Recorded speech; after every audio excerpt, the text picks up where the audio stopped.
ஸ்டாலின் இந்த பேச்சுக்கு அதிமுக தலைவர்கள் பதிலடி கொடுத்து வருகின்றனர். இது தொடர்பாக பேசிய அதிமுக முன்னாள் அமைச்சரும் துணை பொதுச் செயலாளருமான KP முனுசாமி, ஜெயலலிதாவை இந்துத்துவா தலைவர் என அரசியல் உள்நோக்கத்துடன் அண்ணாமலை கருத்து கூறியுள்ளார். திராவிட இயக்கத்தின் வரலாறு தெரியாமல் பேசுகிறார் அண்ணாமலை. மக்கள் நலன் சார்ந்த அரசியலை அதிமுக முன்னெடுக்கிறது.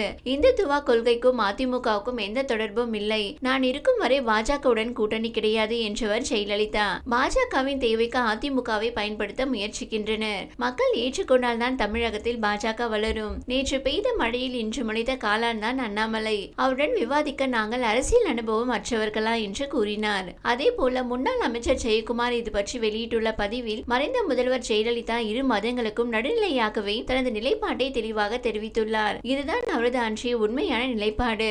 அந்த செய்தித்தாளில் வந்தது, இந்த செய்தித்தாளில் வந்தது என அறமற்ற கருத்துக்களை பேசுவது அரசியல் முதிர்ச்சியின்மையை மக்களுக்கு காட்டுகிறது. முன்னாள் முதல்வர் ஜெயலலிதா இன்று இல்லை என்றவுடன் அவதூறு பரப்பி அவரை கலங்கப்படுத்த நினைப்பவர்கள் காணாமல் போவார்கள். ஒருவரது தெய்வ நம்பிக்கையை மத நம்பிக்கையாக திரித்து மத தலைவராக மாற்ற நினைப்பதுதான் பாஜகவின் எண்ணம். ஒரு தமிழன் என்ற ஒரே காரணத்துக்காக ஒடிசாவில் வளரக்கூடாது என இனத்தை வைத்து அடையாளப்படுத்தி பிளவுபடுத்த நினைப்பதும், மதங்கள் கடந்து எல்லோரும் அம்மா வாக்கு எண்ணுகிற மாபெரும் சமூக நீதி காத்த தலைவரை ஒரு மத தலைவர் என சொல்லி மதத்தால் பிளவுபடுத்த நினைப்பதும் தான் பாஜகவின் கொடூர கொள்கை. தங்கள் சாதனைகளை, தங்கள் தலைவர்களை பற்றி பேச முடியாமல் மறைந்த முதல்வர் ஜெயலலிதா மீது அவதூறு பரப்பி அண்ணாமலை, தமிழிசை போன்றோர் விளம்பரத்திடும் முயற்சி வீணாகுமே தவிர வாதமாகாது. முல்லை பெரியாறு விவகாரம், மேகதாது காவிரி விவகாரம், பாலாறு விவகாரம் என தமிழகத்தை சுற்றி மும்முனையிலும் இருந்து தமிழ் மண்ணுக்கு பேராபத்து நேர உள்ளது.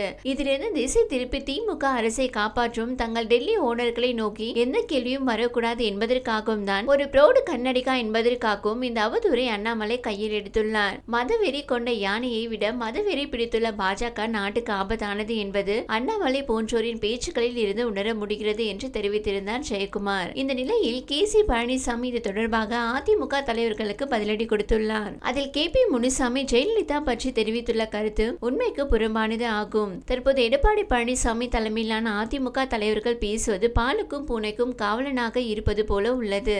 எடப்பாடியோ அதிமுகவோ சித்தாந்த ரீதியில் தெளிவாக இருக்க வேண்டும். போட்டி என்பது அதிமுகவிற்கும் திமுகவுக்கும் மட்டுமே இருக்க வேண்டும் என்று கூறியுள்ளார் KC பழனிசாமி. முன்னதாக அரசியலில் பிரகாஷ் ராஜின் குரலுக்கு மரியாதை அளிக்க விரும்பவில்லை. பெங்களூரு மத்திய தொகுதியில் டெபாசிட் இழந்ததை அரசியல் அனுபவம் என அண்ணாமலை சாடியுள்ளார். இது தொடர்பாக சென்னையில் நடந்த செய்தியாளர்கள் சந்திப்பில் பேசிய அவர், பெங்களூரு மத்திய தொகுதியில் டெபாசிட் இழந்த நடிகர் பிரகாஷ் ராஜ் ஒரு நடிகராக அவர் மீது மரியாதை உண்டு. அதை தாண்டி அரசியலில் அவரின் குரலுக்கு மரியாதை அளிக்க விரும்பவில்லை. பெங்களூரு மத்திய தொகுதியில் டெபாசிட் இழந்ததே அவரின் அரசியல் அனுபவம். மோடியை திட்டுவதை மட்டுமே தனது முழு நேர வேலையாக கொண்டுள்ளார் அவர். எனவே பிரகாஷ் ராஜ் பேசுவதை நாங்கள் பெரிதாக எடுத்துக்கொள்ள போவதில்லை. கடவுள் அனுப்பியதற்காக பிரதமர் மோடி பேசுவதை திரித்து இங்கே சிலர் மேடையில் பேசுகிறார்கள். பிரதமர் மோடி ஹிந்தியில் பேசுவதை புரியாமல் இங்கு பேசினால் அதற்கு என்ன பதில் சொல்வது? திருமாவளவன் ஒரு MP, பொறுப்பாக பேச வேண்டிய நபர். அண்ணன் திருமாவளவனுக்கு எனது ஒரு வேண்டுகோள், பேசும்போதுதான் நாடாளுமன்ற உறுப்பினர் என்பதை உணர்ந்து பேச வேண்டும். மோடி எதிர்ப்பு என்பதை பல எல்லைக்கு கொண்டு சென்றுள்ளதை மோடியை கூறி வருகிறார். நாங்கள் ஆட்சியில் இருக்கும் வரை மாற்று கட்சியினருக்கு எந்த அச்சுறுத்தலும் இருக்காது.